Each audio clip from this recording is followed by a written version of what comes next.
ঘুম থেকে উঠে প্রথমে গরম পানি বসাইছি। আমি আমার আগে মর্নিং ড্রিঙ্কসটা বানাবো, আর এটা রেসিপি তো আপনাদের অলরেডি শেয়ার করে দিছি। আশা করতেছি আপনারা অনেকে দেখাও নিছে। আজকে বাসায় অনেক কাজ, আমি এখানে পরোটা ভাজতেছিলাম, আর আজকে কিন্তু আমি একদম তেল ছাড়া পরোটা ভাজবো। আমার এই পরোটাটা অনেক বেশি পছন্দ। এই প্রথম তেল ছাড়া পরোটা ভাজতেছি। পরোটা তো বানানোর সময় একটু তেল দেওয়াই থাকে, তাই ভাবলাম আজকে তেল ছাড়া বাইচে দেখি কেমন হয়। খাইতে কিন্তু খারাপ হয় না, যেমন লাগার কথা তেমনই লাগছে। আপু আবার অন্য পাশ দিয়ে রুটি সেকতেছিল, এটা বাইরের জন্য, কারণ তাসনিমে আজকে পরোটা খাইছে, আমিও পরোটা খাইছি, আর তাওয়াফেও পরোটাই খাইছে। তো ওইদিকে বাইরের জন্য রুটি সেকতেছিল, আর পরোটা দিয়ে খাওয়ার জন্য ডিম ভাজি, আর রুটি দিয়েও ডিম ভাজি দিয়ে খাবে। আর এদিকে লইট্টা মাছ নামাইছে, এগুলো ফ্রিজে তো কতদিন ধরে পড়ে আছে, কাটার জন্য রান্না করা হইতেছে না। আর আজকে কিন্তু ফ্রিজ পরিষ্কার করবে, ফ্রিজে যত মাল আছে সবকিছু নামাই রাখছে। ফ্রিজে এত পরিমাণে বরফ জমা ছিল, কোনো কিছু রাখা যাইতো না ভালো করে, তাই আজকে পরিষ্কার করে নিতেছি। আর শীতও একদম আগায় গেছে গা, তার জন্য ভাবলাম আজকেই পরিষ্কার করে ফেলি। আমি কিন্তু পরিষ্কার করি নাই, আমার বোনই করছে। আমার ঠান্ডা লেগে আছে অনেক, আর ঘুমায়ও ছিলাম। ঘুম থেকে উঠা দেখি যে ফ্রিজ পরিষ্কার করতেছে। দুপুরের জন্য কি রান্নবো তার জন্য সবজিগুলো বের করে নিয়েছি। শালগম দিয়ে আলু দিয়ে মাছ,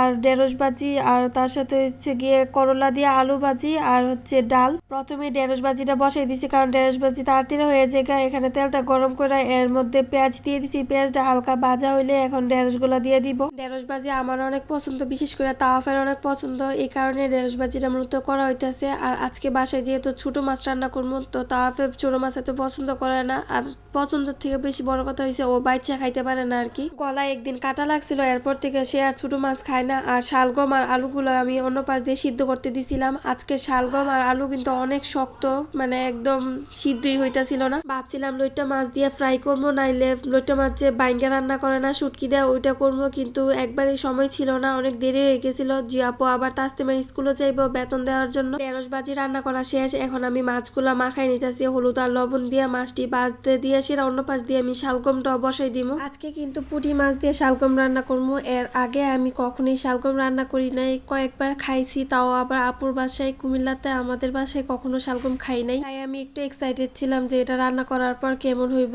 আর তার উপরে আজকে শালগম গুলো এত ভালো ছিল না, একটু ক্যাচড়া ক্যাচড়া টাইপের ছিল। তারপরে দেখি রান্না করার পর কি হয়। আর এই তো আমার পুঁটি মাছও ভাজা শেষ, এখন আমি শালগমটা বসাই দিব। মাছ ভাজা হইতে হইতে আমি অন্য পাশ দিয়ে আবার করলা ভাজিটাও বসাই দিছি, এটাও প্রায় হওয়ার পথে। আর এখন আমি শালগমটা বসাবো। প্রথমে কড়াইতে তেল দিয়ে দিছি, এখন পেঁয়াজ দিয়ে ভাজা হইলে আগে থেকে সিদ্ধ করা শালগম গুলো দিয়ে দিব। শালগম দিয়ে এত ক্যাচড়া ছিল, সে কখন থেকে সিদ্ধ করতেছি, তারপর ভালো করে সিদ্ধ হইতেছেই না। আর এখন আমি এটার মধ্যে লবণ আর হলুদ দিয়ে আরো কিছুক্ষণ ভাজবো, দেখি সিদ্ধ হয় কিনা। আজকে মূলত পুঁটি মাছ দিয়ে মূলা দিয়ে রান্না করতো, মূলা আনে নাই বাজার থেকে, আর শালগম নিয়ে আসছে, তাই ভাবছে আজকে শালগম দিয়ে পুঁটি মাছ রান্না করবে। দেখি প্রথমবার খায়া কেমন লাগে। শালগমটি ভাজা হয়ে গেলে এর মধ্যে আমি আদা রসুন, তারপর ধনের গুঁড়া, জিরার গুঁড়া, মরিচ, হলুদ সবকিছু দিয়ে আরো কিছুক্ষণ কষাই নিমু। আর এই তো আমার ভাজি কিন্তু রান্না করা শেষ। শালগম তরকারিটা ভালো করে কষানো শেষ হলে এর মধ্যে আমি গরম পানি দিয়ে দিছিলাম, এখন মাছগুলো দিয়ে দিব। আর আলুগুলা কিন্তু আমি একটু পরেই অ্যাড করছিলাম, কারণ আলুগুলা শালগমের সাথে সিদ্ধ করতে দিয়ে একটু বেশি তাড়াতাড়ি সিদ্ধ হয়ে গেছিল, আর শালগম গুলা একটু ক্যাঁচড়া ছিল, এই কারণে দেরি করে হয়েছে। এই জন্য আলাদা করে আলুগুলো আবার একটা বাটিতে উঠাই রাখছিলাম, কারণ সবগুলা যদি একসাথে ভাজতে যাই আবার কিন্তু বেশি গইলা যাবে আলুগুলা, এই জন্য আলাদা উঠাই রাখছি। এই তো আমার রান্না কিন্তু প্রায় শেষের পথে। সন্ধ্যার নাস্তায় আজকে পেঁপে ছিল, আর পেঁপে কিন্তু আমি এত পছন্দ না, তাও পেঁপে খাইছি, যেহেতু হেলথের জন্য পেঁপে খুবই ভালো একটা খাবার। তার সাথে আবার দুধ চা বসেছে, দুধ চা হইব। তো এই ছিল আমার আজকের ভিডিও, ভালো থাকবেন আপনারা।